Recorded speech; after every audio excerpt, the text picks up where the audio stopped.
σας. Ανθρώπινα χαμόγελα που γεννήκατε τρόμος. Μόνο τρόμος και θάνατος. Καζί στα μικρασιάτικα παράλια αναβοσβήνουν φουσάκια, αναβοσβήνανε μάτια. Καζί αφήσαμε σε γυρισμένα σπίτια, κλειδωμένες στις μαγιές. Στεφάνια στο εικονοστάσι, προγόνους στα κημητήρια. Αφήσαμε παιδιά, γονείς και αδέρφια. Νεκροί άταφοι, ζωντανοί δίχως σπίτια. Βρικολακιασμένα όνειρα. Εκεί, καρσίλησαμε χθες ήταν η πατρίδα μας. Αχ, γκρέμισε ο κόσμος μας. Γκρέμισε η Σμύρνη μας. Γκρέμισε η ζωή μας. Η καρδιά, τρομαγμένο πουλί, δεν ξέρει που να κρυφτεί.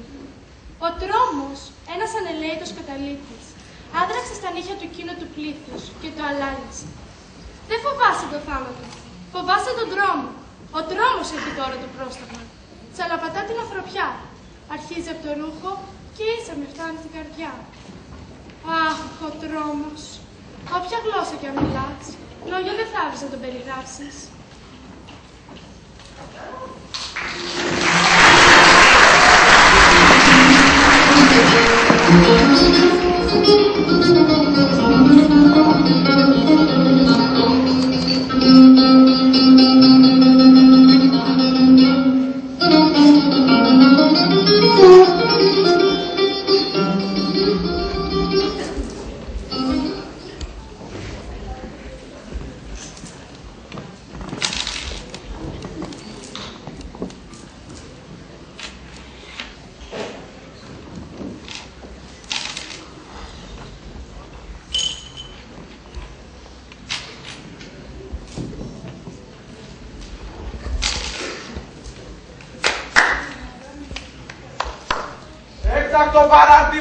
Έκτακτο παράρτημα, δεκάδες πρόσφυγες στο Πειραιά τη νύχτα με το πλοίο Πανελλήνιων. Έκτακτο παράρτημα, στο θέατρο Πειραιώς προσωρινής στέγασής τους. Ορίστε κύριε. Ευχαριστώ πολύ. Έκτακτο παράρτημα.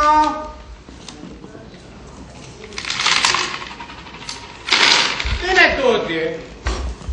Σμυρνή μωρέ, κυνηγημένη. Απόψε ήρθατε? Ναι, απόψε. Από πού? Από τη Σμύρνη. Και πού θα κοιμηθείτε εσείς απόψε? Το πρώτο βράδυ κοιμήθηκα στο λιμάνι. Μετά η πολιτεία της έχασε πρόχειρα στο θέατρο Πειραιώς. Ύστερα στρίμωξα τα όνειρά τους στους προσφυγικούς καταβλισμούς και μετά στις προσφυγικές γειτονιές. Και στέριωσαν. Και δούλεψαν και πρόκοψαν. Και τους κοίταζαν μισόματοι ντόπιοι. Έτσι γίνεται πάντα. Κανείς δεν θέλει το ξένο. Το θεωρεί απειλή. Και τα χρόνια περνούσαν. Χρόνια δύσκολα. Χρόνια πέτρινα. Πόλεμος. Πείνα, εμφύλιος. Μετά απολύτησαν στα ξένα. Γερμανία, Αυστραλία. Δέθηκαν με τη σειρά τους ξένοι. Αλλού μακριά. Κάποιοι τα κατάφεραν, άλλοι πάλι όχι.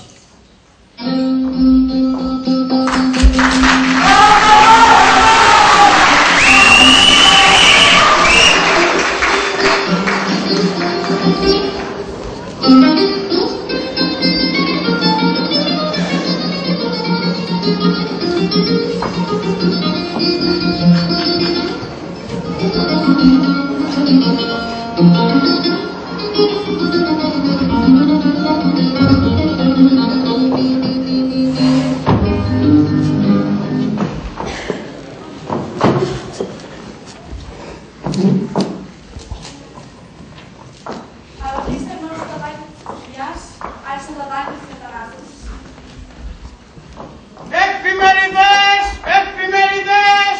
Αδειάζει η χώρα! Χιλιάδες πατριώτες κατακλείζουν τα καράβια! Ορίστε! Ευχαριστώ σκάλα, παιδί, και δόμη. Ευχαριστώ. Υπάρχεις. Να σκάλα. Εφημερίδες!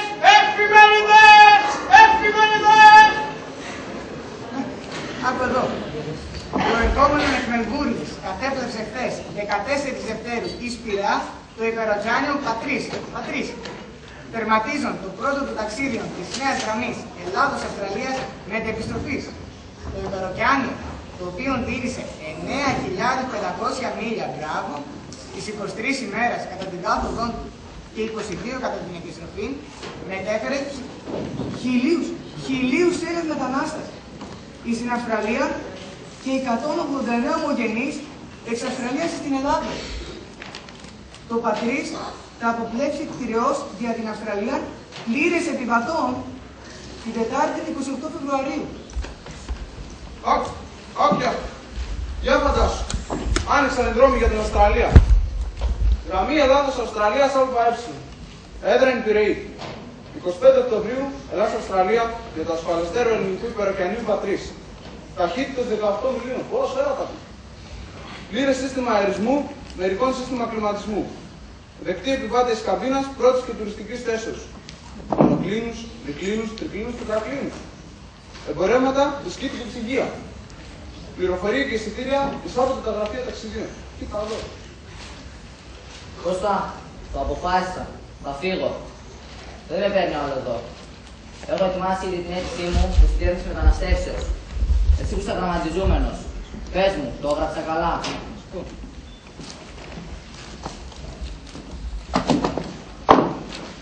Εν Λιξουρίο τη 10η Δεκεμβρίου 1961.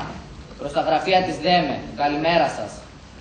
Πρώτον, θέλω να με πληροφορήσετε εάν μπορώ να μεταναστεύσω αεροπορικώς με την οικογένειά μου.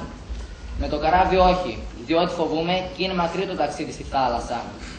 Εάν υπάρχει τρόπος με το αεροπλάνο, έχει καλός. Έχω και 2 μικρά, κάτω των 7 ετών. Παρακαλώ, να με πληροφορήσετε πόσα χρήματα θα χρειαστώ για όλα τα έξοδα, στεριάς και αέρος. Έχω και αδελφόν στην Αυστραλία. Έχει εκεί 5 χρόνια και μου γράφει πολύ καλά λόγια. Έτερον ουδέν και μένω ως απαντήσεώς σας. Με στενοχωρεί πολύ που παρέλειψα να σας πω ότι είμαι υποδηματοποιός. Κυριάκος Πιλαρινός του Γερασίμου. Πώς φαίνεται, καλό.